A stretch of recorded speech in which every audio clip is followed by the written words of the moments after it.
now we arrive at our media picks for the month, and I'm going to be quick. My media pick for the month is a film called Mortal Engines. It was released in 2018, and it has a very particular um, uh, central premise. Cities are rolling across the plains of Europe, hunting each other on great traction engines. The biggest of these cities in the future, 2,000 years hence, is London. And London herself is a monster. She goes around gobbling up other small towns, which are also rolling around the plains.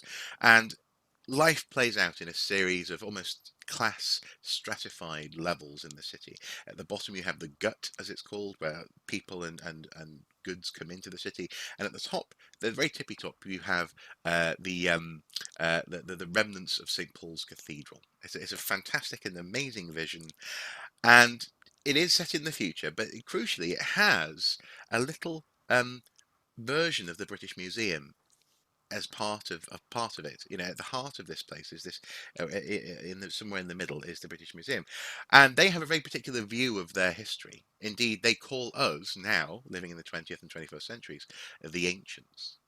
And I found it very pleasing, especially on the DVD extras, because it's sort of hinted at in the film. But on the DVD extras, they really explore this museum, and you have, well, the so-called Stone Age, but obviously in a real museum, it would be Mesolithic, Neolithic, Paleolithic, etc. Um, they have, at the age of industry, but then also as well, they have the screen age, that is what they've decided to call it. There are burnt out PlayStation 2s and iPads and phones and all this kind of thing, and they're trying to understand, first of all, why it was that we didn't live on moving cities, because that seems very unsafe. But also as well, they're trying to understand how it is that we allowed the world to become the way it did. It's hinted at, I haven't read the books, but it's hinted at in the film that maybe there was a nuclear explosion or blast or war which led to life being the way it is. And it was a good thought experiment. Just as last month, my thought experiment was about talking to an immortal in the old guard. In this instance, it's a thought experiment um, as to what it is that archaeologists do and how we do it. Now, I do this a little bit in another series on Archaeosoup, Archaeology 5142, I think it's called, where a moon base apparently is examining the remnants of Earth roughly from our time as well, and trying to understand how we were living. Were the T-shirt people a real tribe, for example? Um, but in these sort of wry mistakes are truths about a theoretical process, the remnants that people will be left with from our age, and the conclusions that they will come to based upon what they find. And it's something that archaeologists might find useful as a thought experiment, but also it kind of tells you a little bit about the nature of history, especially prehistory, and how people relate to it. I found it quite stimulating just to think about their mini British museum. Put it that way. I should give it a go. I like the idea of the mini British Museum. Uh, uh, this is obviously because by in 2,000 years' time, the British Museum's had to downsize because they've returned all the stuff they've nicked.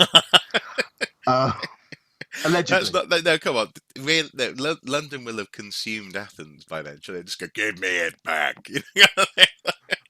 Oh, actually, yeah, God, the Brexiters will love that. The idea of London stomping all over Europe, sucking it all in. Yeah, yeah, Oh yeah. dear, Just please. munching it away. Yeah. Absolutely. No, Swear actually, jar, in all swear serious, jar. swear. Oh God, yes, I mentioned the B word. Oh Yeah, no. swear jar. Um, actually, in all seriousness, though, it also reminds me of a wonderful Studio Ghibli uh, anime called Howl's Moving Castle, which is based on the equally famous novel by the British novelist Diana Wynne Jones, the late Diana Wynne Jones, who's seen as the mentor for people like Neil Gaiman and Terry Pratchett and Philip Mm, Pullman, even and J.K. Rowling in terms of writing fantasy fiction for young people. yeah. Um, and she used that trope of a in this case it was a wizard in a moving city, if you Mm, like, and it's beautifully visualized by Studio Ghibli. So yeah, it's a trope that's been used before, but it's nonetheless interesting for that, I think. yeah, yeah. And yeah, let's give it a go. Hmm. So what's your media pick, or dare I say, with my insight, what's your social media pick of the month? your insight. You're looking at the agenda. We discussed this before we started recording. And my pick of the month, media pick of the month is the social media, actually, and particularly the archaeological social media and the heritage social media. Because one of the things that has struck me through lockdown is the way people have responded to lockdown and the inability to meet and have conferences and work together and so on, by taking to social media, all the platforms, in a more even more concentrated and imaginative way than was already going on. So, for example, the Nautical Archaeology Society ran a series of lectures. We've just had a major European archaeological conference, which always said it could never have remote sessions, going entirely remote. And I'd pick out, really, just as examples, some of the riches out there. We mentioned it before, but Professor Susan Oosthausen has a wonderful Twitter feed where she looks at landscape archaeology and often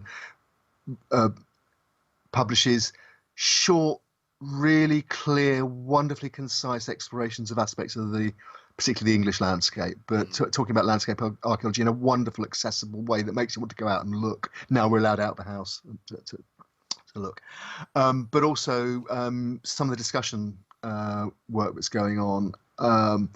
The National Trust story that we talked about earlier, the debates around that really came to life on social media and particularly on Twitter. That was Twitter at its best, people making considered arguments rather than just echo chambery clickbait.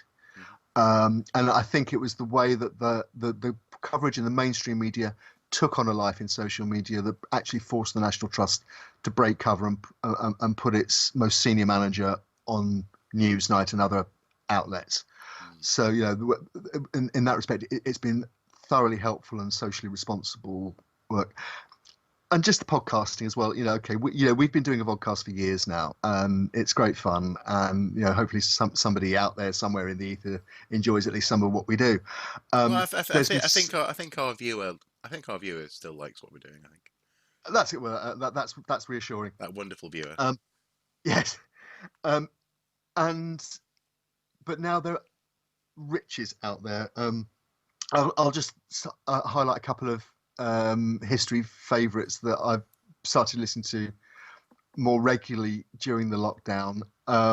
One is the We Have Ways podcast, which Al Murray runs with the military historian James Holland, which looks at basically aspects of primarily World War II. And obviously the title's a joke on the we have ways of, the cliche from war movies. Hello, indeed, yes. I will say this only once. But they've had some very pithy, very emotional and very entertaining discussions as well. They had Luke Daly-Groves on talking about the Hitler survived myth and hunting Hitler, an old favourite of mine. And Luke's is staging this heroic battle to try and row back on the Muppets who believe this nonsense. He's got far more staying power in that respect than I have on that particular one. I just sit back and laugh at them. But so We Have Ways, if you're interested in military history, is good. And the other one is the History Hit, which is the brainchild of two relatively young historians, Alex Churchill and Alina Novobilska. I'm sorry, Alina, who since the lockdown began have been prolific in the interviews and discussions that they've been putting out on subjects ranging from classical history, Egyptians, Romans. They've had people like, I think Adrian Goldsworthy's been on, lots of other name historians. They've interviewed members of the cast of Sharp, those that remember Sharp. And there's a particularly good discussion where people punted their top 10 conspiracy theories, and people who listen to that one, which is a thoroughly entertaining few hours, might even notice the name and the voice of one of the participants who's punting a particular conspiracy theory about Spitfires. What? You had the flair?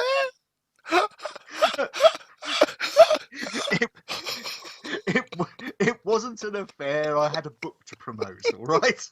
You okay? Fine, fine. But no, in all seriousness, yeah, I expect a card. Maybe some flowers. thoughts and prayers. Thoughts and prayers. Um, no, in all seriousness, no. Basically, there are many others. Those are just two. But yeah, if people want a bit of that soup for the brain, as well as entertainment, there's a lot out there. Even more so now, thanks to the lockdown. And I think it's the way that the archaeology and heritage media and broadcasting are probably going actually. And so I think we should embrace it, enjoy it, contribute where we can, and keep on keeping on. It's been the strangest of silly season months. It has. But thank you for your time this month, Andy, as ever. Thank you guys at home for watching and for listening. And until next time, do take care. Oh, also keep an eye out for that planning special that didn't happen last month, but is likely to happen this month. It's going to happen this month. Actually. It's going to happen this month. Yeah. Okay. Take care. Bye bye. It's all over social media. Well, there you go. There you go. Okay. Right. Well, bye bye.